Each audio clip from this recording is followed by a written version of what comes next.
Marriage. How exciting. Many of you guys, I'm sure, are approaching maritable age. Some of you are thinking about it. Some of you maybe should be thinking about it. Some of you have even started that path as well, very excitingly.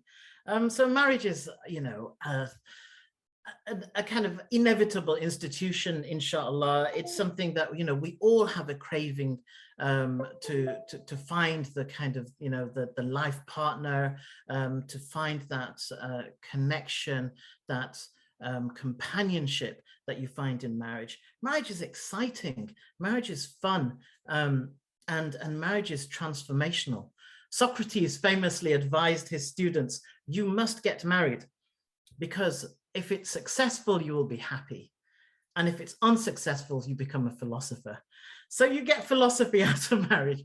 But also, more importantly, you may have seen this hadith or something like it.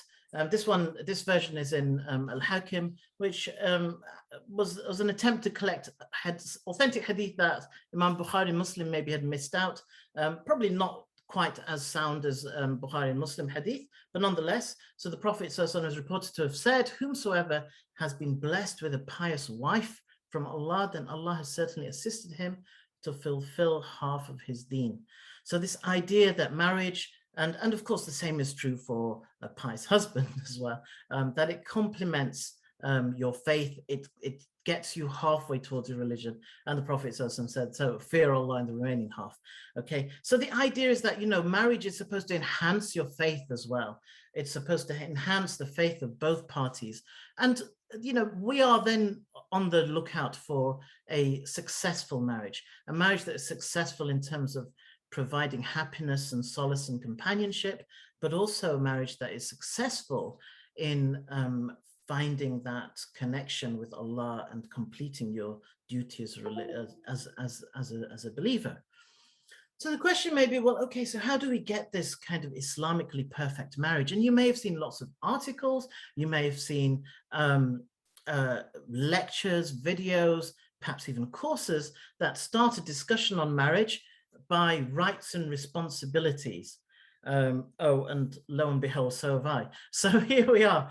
You know, you may have come across these sorts of things, that the responsibility of the Muslim husband is as a breadwinner, responsible for the housing, food, clothing. He's the imam of the household.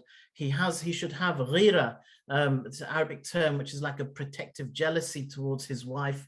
But then, of course, there are, you know, there's an ayah as well that alludes to this, that, you know, there is the availability of the right to lightly beat the wife, it says, also has the right to take further wives. The Muslim wife has the responsibility to obey the husband, keep him happy, not refuse intimacy, remain attractive for him, look after the home, and has to seek permission when it comes to leaving the house, going to work, making friends, and must remain stern towards others, particularly other men. And you might say, okay, well, that all sounds a little bit scary, but actually, you know, there are lots of verses, there's hadith as well about these things, actually, you know. So Sa'd ibn Ubadah, companion of the Prophet, said, if I saw a man with my wife, I would strike him with the blade of my sword. And the companions seemed surprised by this, and the Prophet ﷺ said, you people are astonished at Sa'd's ghira, this protective jealousy. By Allah, I have more ghira and Allah than he, and Allah has more ghira than me. So this is this idea of ghira. We know this verse in the Quran, that men are the protectors and maintainers of women because Allah has given one more strength than the other, and because they support them from their means. Then it talks about the responsibilities of the righteous woman or wife in guarding the husband's sort of property, etc., and the right of the husband to kind of chastise his wife. There's a verse that talks about the believers, and the assumption is that this is men to protect themselves and their families from the fire. So this kind of responsibility for the spiritual welfare of their family as well. And then you have, you know, scholars like Ibn al-Qayyim, who was a great scholar when it comes to spirituality, legal principles, but he was a product of his time, and he was talking about the youth, which is a person who doesn't have ghira, And he says that the person who doesn't have this kind of protective jealousy is the most vile of Allah's creation, and Jannah is forbidden him. So my question to you, when you see these things, what's your feeling about this? Do you feel comfortable with what I've said? And of course, this just reflects what you read and what's actually there in some hadith and verses that are quoted. I'm going to run a quick poll, and I'd be interested to know what your feelings are on this. Okay,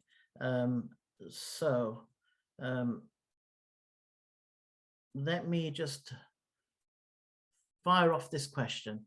I wonder if you could just give us an answer on how you feel about these things that I've just said.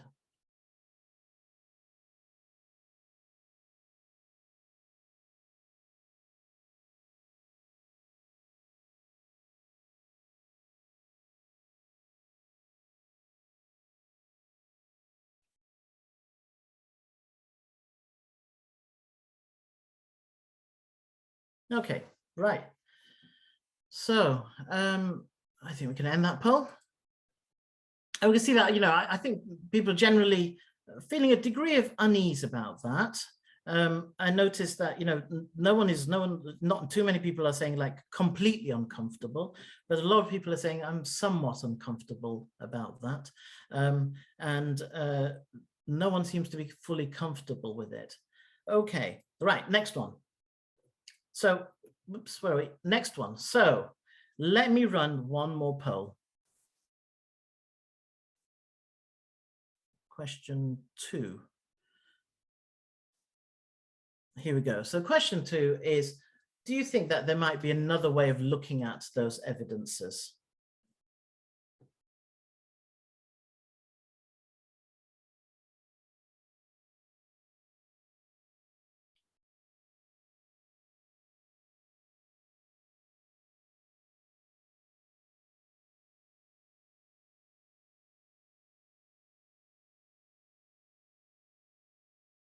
Okay, right. So here are the results.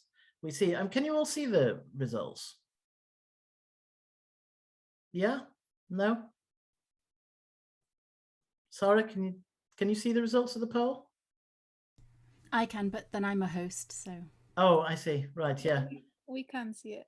Yeah. Oh, okay, great, fantastic. Yeah. Okay, so there's a tendency to feel that, yes, there must be another way of looking at this. Okay, great. Okay, let's move on then. So you can see that actually, when it comes to all of these verses and hadith, they are based upon a patriarchal paradigm. Okay, it's not to say that that's something we don't necessarily that we're going to condemn or anything like that, but it's just the way that the world operated at a particular time.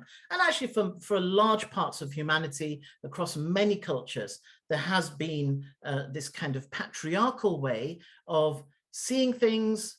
The culture operated that way, and that's the way that people lived. That was their lives. It wasn't just at the time of the Prophet, it wasn't just the Prophet himself, it was actually just a lot of humanity, where the husband housed wives, not necessarily even one, concubines, which are like slaves that they had relations with and were like members of the family. They had then responsibilities to provide and protect these women, and were also felt a certain responsibility towards their physical, spiritual, and their moral well-being. And that's what those verses of the Quran seem to allude towards as well. But that's like a whole paradigm, and that's where these verses seem to come from, right? Bearing in mind, I must point out that it wasn't uniform. Even at the time of the Prophet ﷺ, there were lots of marriages that were monogamous. There were lots of strong women at the time of the Prophet as well. There was also a lot of gender interaction as well. And there's many stories which I'm not going to go into about that, but we've done them in other circles before as well. And there were some households where the women were doing the earning. They were the maintainers, like lots of households where women were widows. And of course, there were differences in levels of ghira. And if you're not sure about that, then actually look at that hadith again, where the Prophet ﷺ said to the companions, you're surprised at Sa'd's ghira. right? So they were surprised at it, okay? So it's not like, sometimes we get this picture of it being uniform, but it certainly wasn't, okay? But this leads to this whole idea of multi-Islams that, okay, it's semantics, we can coin it in different ways, but this idea that Islam manifests differently in different situations, right? So in different cultures, Islam takes on slightly different shades and it blends into that culture, and it takes from that culture and it gives to that culture as well. Okay, so Ibn al-Qayyim, for instance, we're going back to Ibn al-Qayyim, but now in his legal principles, where he says very beautifully that legal interpretation should change with the change in time, place, conditions, intentions, and customs. Okay, and so the legal interpretation of Islam changes slightly according to the context. Okay, it's not that we judge other cultures, but we just know that Islam looks different in different cultural contexts. Okay, so the question we're asking really, if we're going to talk about marriage, is that we want to know not necessarily what the Prophet would have said about marriage 1400 years ago, but actually, now this takes a leap of imagination. If the Prophet ﷺ was here today, what would he teach us about marriage? Okay, if he'd been born and brought up in our culture, in our society, what would he then say about marriage? And this is where the role of scholars who are well-versed in this science, this art actually, of interpreting the religion come in, because they answer that very same question. Because culture is so important in all of this. The Quran and Sunnah itself is dependent on a culture. It was based upon the culture of the time of the Prophet, right? So on top of that, when culture changes, then the law needs to be reinterpreted as well. And we can see that there are lots of factors that influence the decision that you make about what Islamic law is in a different world, in a different context. Okay, it's the influence of change in customs. Also, the governmental policy. So if the government has got different laws, the scholars have to work around those laws, right? No scholar is going to, this is the unintended consequences that scholars also have to think about. No scholar is going to ask you to break the law of the land, okay? Because that's going to have unintended consequences, right? You can't have people turn to the scholar and then ending up in jail, okay? And then the scholar ends up in jail and then the whole thing just goes to pot. So that's just not how it's meant to be. But of course, what our understanding of what Islam is also based on the maqasid, the principles, the purposes of the Islamic law, like the protection of life, family, dignity, intellect, etc. And also the ethics of the Quran itself. Okay, that should also fundamentally guide us. So to give us an example of this influence of, and of course the tradition of scholars, which is based on the Quran Sunnah. Okay, the idea of the influence of culture on the Quran and Sunnah, the Quran endorses concubinage. That's having relations with a concubine. But you have to understand the context. The context is that at the time of the Prophet, that was normal. So there were lots of families where the mothers of the children were concubines, and they'd been living as part of the family, from well before Islam. So if Islam came along and suddenly kicked out those ladies from their households, separated the children from their mothers, or expelled the children their mothers as well, you can imagine the chaos that would have caused. So the Quran actually endorsed that, but it was based on that context. No scholar today is going to say that it's allowed to have slaves, even though it does say so in the Quran. So that in itself just gives us a very clear idea that if the law of the land has now changed, then the Quran and Sunnah also need to be reinterpreted in accordance with that.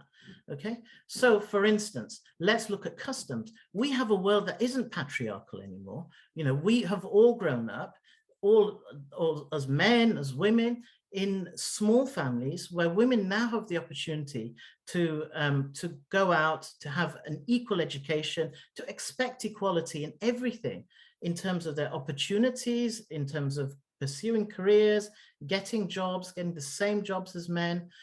Sometimes you have families where women are earning more than men. Okay, so the context is completely different.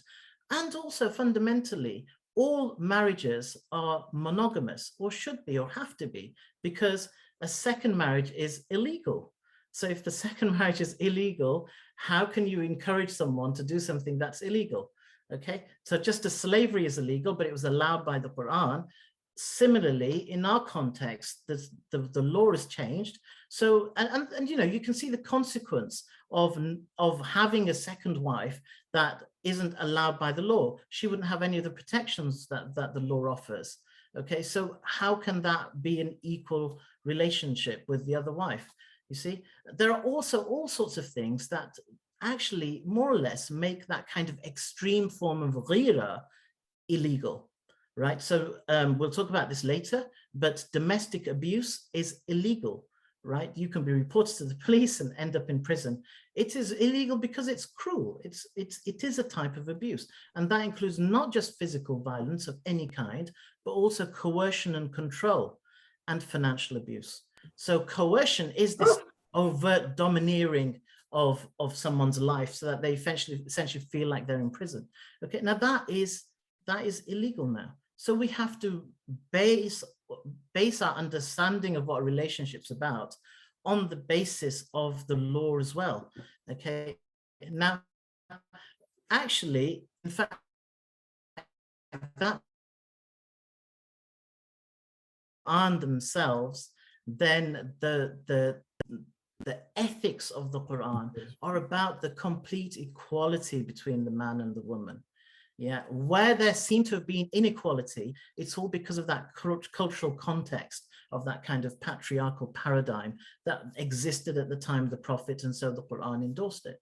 Okay, we live in a different world where we can now go back to the Quran and look at the beautiful ethics that the Quran teaches about the relationship between husband and wife, man and woman, which is what Sara is now going to go on to. So let us move away from this language of laws and rights and move towards the beautiful language, the enhancing and just so positive language of the ethics and the beauty that the relationship between man and woman is described in the Quran.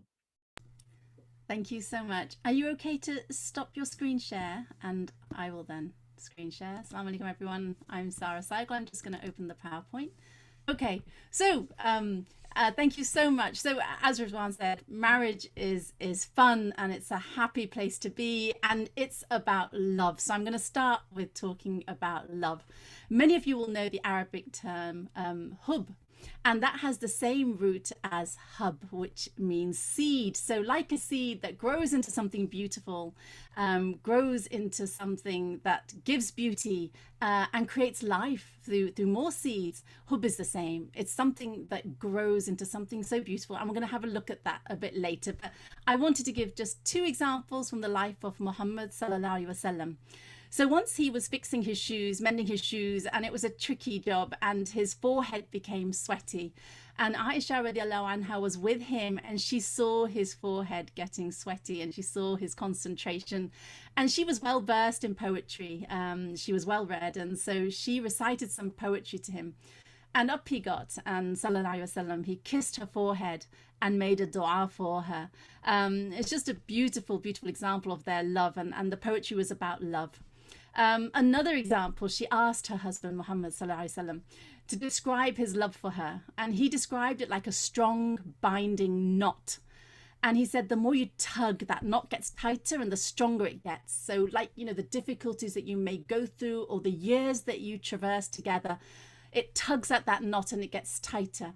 And later she would ask him playfully, how is the knot? And he would say, as strong as the first day you asked. So I think that's just two beautiful examples from the life of Muhammad sallallahu alaihi wasallam. I'm just going to remove this poll that's not right. Okay, so the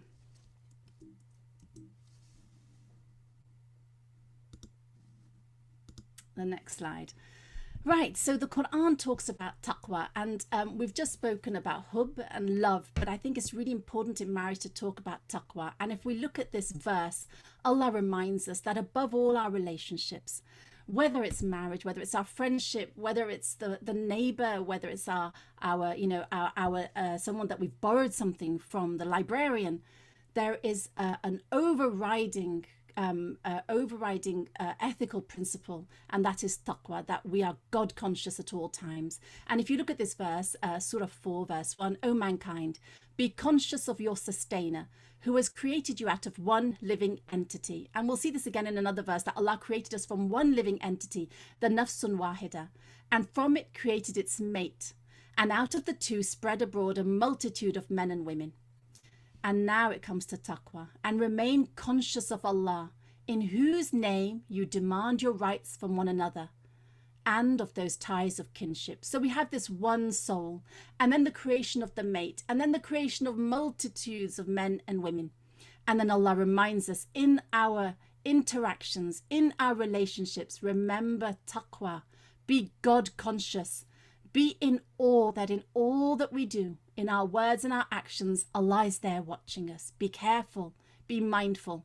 And then in English, we might say our ties of kinship, or we might say our family, our relatives, our blood ties. In Arabic, the term comes back to arham. The ties of kinship are the ties of the womb. Rahim, plural, arham. So those ties of kinship are the ties of the womb. And Allah speaks here with honor and the nobility of the womb and the procreative capacity of women. Whether women choose to have children or not, manage to have children or not, there is an honor and nobility tied to the womb. And I think that verse is so beautiful on so many levels, because it reminds us of taqwa in our relationships, in our marriages and all our relationships, and the honor and dignity given to the procreative capacity of women. And I think that's something that we don't talk about enough in relation to this verse, and maybe even sometimes we've forgotten it in some of our interactions. So we've talked about love, hub, and we've talked about taqwa. And now I want to speak a little bit about pairs and procreation and libas, garments. So here's a verse, and the Quran talks about this cosmic duality, that everything's created in pairs, whether it be sweet and salty, sweet and sour, or day and night, or light and dark. And it is the same when it comes to male and female. And of everything we have created pairs, that you may remember. This is one of Allah's signs. And in fact, one is not beautiful unless it's seen in comparison to the other. We don't appreciate the night and its quiet solitude unless we have the hustle and bustle of the day. And we don't appreciate the hustle and bustle and the noise and the rushing around of the day unless we have the quiet of the night. And it's the same with the male and the female, that the male is not seen as beautiful until it's compared to the female, and the female is not seen as beautiful until it's seen in comparison to the male. So there's this duality in Allah's creation. And from that duality comes marriage, comes a pair coming together. This verse is another beautiful verse that I think, again, we don't hear of enough, and it's not the one that's put on wedding cards that you might receive. It is He who created you from one soul, again, this nafsun wahida, and created from it its mate, again, the same concept as Surah 4, verse 1, that He might dwell in security with her. Now, this is really important. So your husband and a wife come together, and we create relationships and homes of security. Our homes are places of tranquility, of peace, of safety, of security, places we rush home to at the end of the day. They're not places where we're intimidated or threatened, where we feel insecure, where we're abused. This verse is clear on that He might dwell in security with her.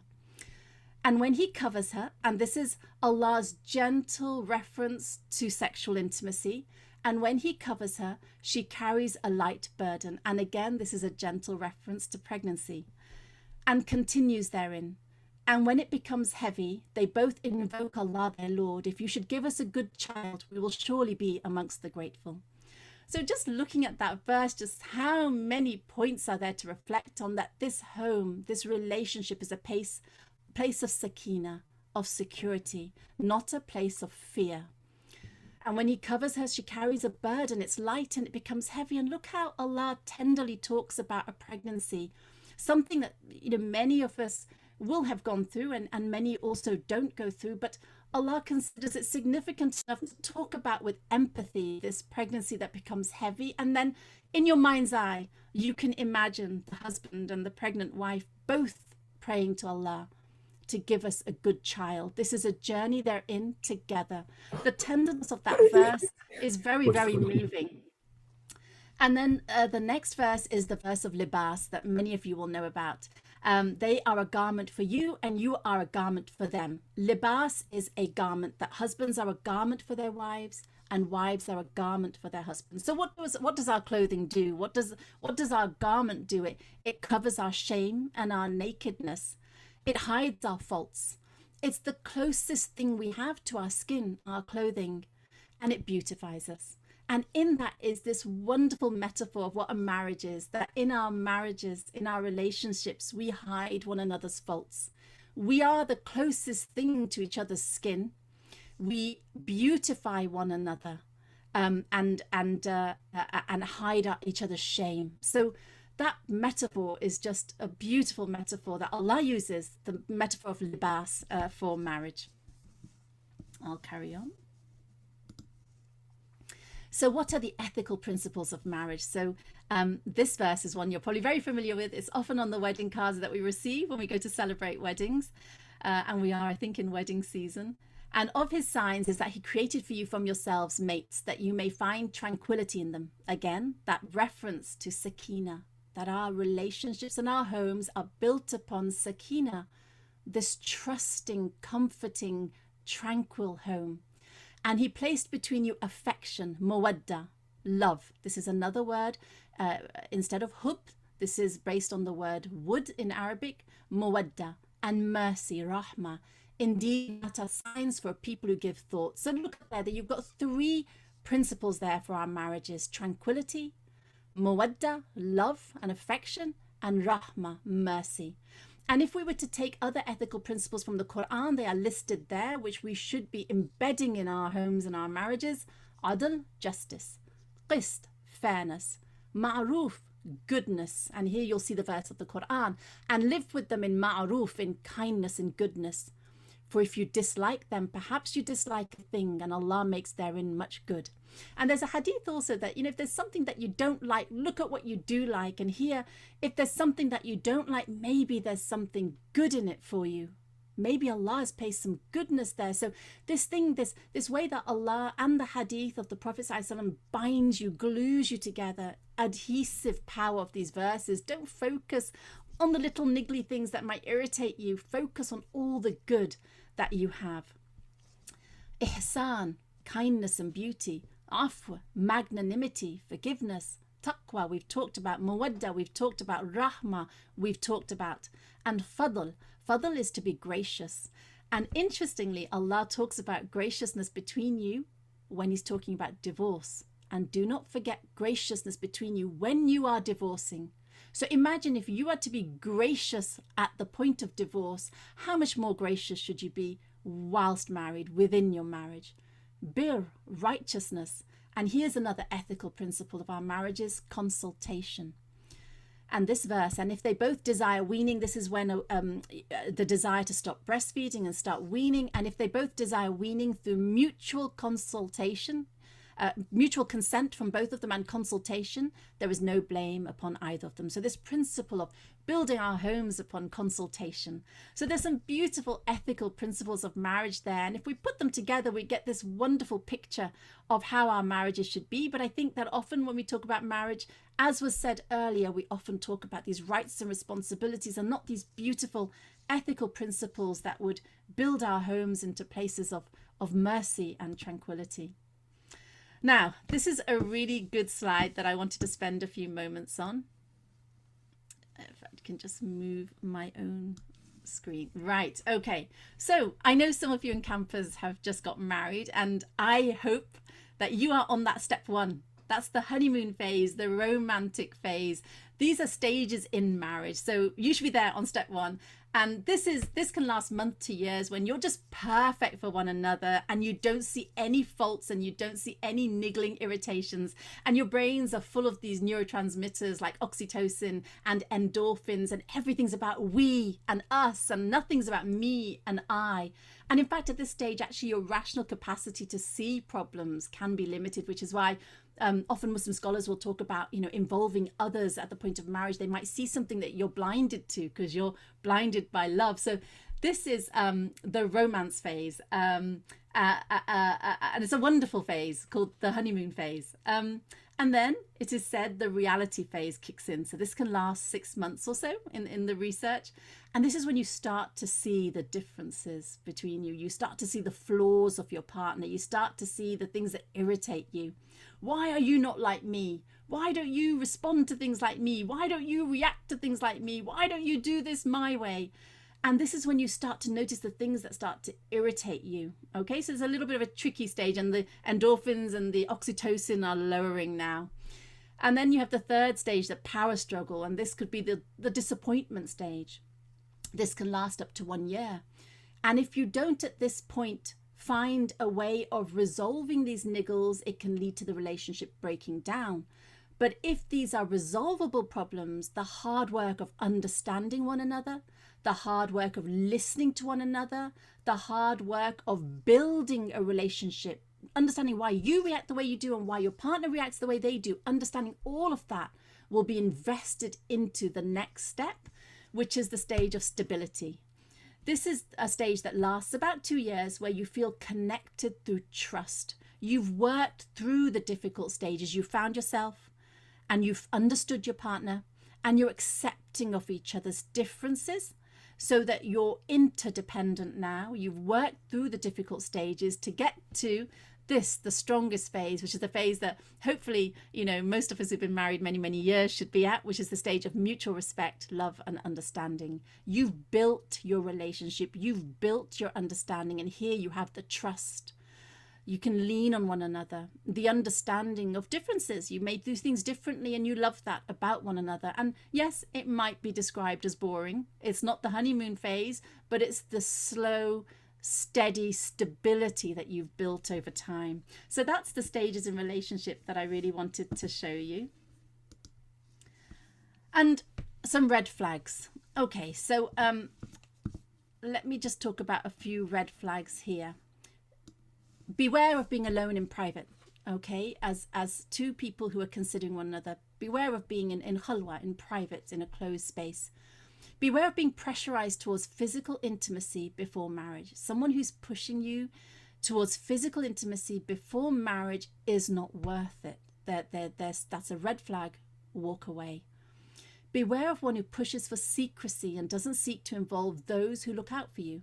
Be that your mother, your father, your siblings, your friends, or someone who you've chosen as a guardian. Not everyone has a father and a brother that understands what they're looking for. Beware of someone who doesn't want to involve those people who look out for your interests. Beware of when power and age can affect the dynamics. So a big power gap, a big age gap. Just beware. Be wary that this can affect dynamics, and it can have an interplay in your consideration here. So just be wary of that. Your nikah is an open declaration of union. Beware of secret marriages. They are happening, very sadly. And Sheikh Akram Nadwi has written a brilliant paper on secret marriages. He calls this an exploitation of vulnerable women in the main. Beware. Nikah is an open declaration. None of this should be secret. And having talked about red flags, I would like to just finish. I know it was a really warm presentation, but we do have to just touch on this. Domestic violence and coercive control. Many of you will know what domestic violence is. Sadly, it leads to the loss of the lives of 2 women a week in Britain. But not everyone knows what coercive control is. Both of these are illegal and criminal offences. It doesn't have to always be physical abuse or physical violence. It can be emotional. It can be controlling behavior. It can be tracking you. It can be distancing you from your friends. It can be controlling your finances. So coercive control is now a criminal offence. It can be assaults or threats. It can lead to humiliation and intimidation, causing harm or frightening the victim. That's the definition. Why does it happen? It's often the need for control, the need for manipulation. And when it's men, it can be the belief that men have a preordained right to be in charge of all aspects of a relationship. It mainly affects women, but men can be victims of domestic violence and coercive control too. So we need to be wary of that and be wary of the stigma associated with that. And just be aware of what your rights are, what the red flags might be, and that you can always seek help from those who safeguard the public, be it the police or your GP. And look at this hadith. Really, it just fights all of this and pushes all of this out of the realm of a discussion, really. A hadith reported recorded in Tirmidhi: the best of you is the best to his wives, and I am the best of you to my wives. So if we just reflect on that, we have the beautiful example of our Prophet sallallahu alaihi wasallam, which would push out any justification for controlling behavior, for coercive behavior, and for any form of abuse. The best of you is the best to his wives, and I am the best of you to my wives.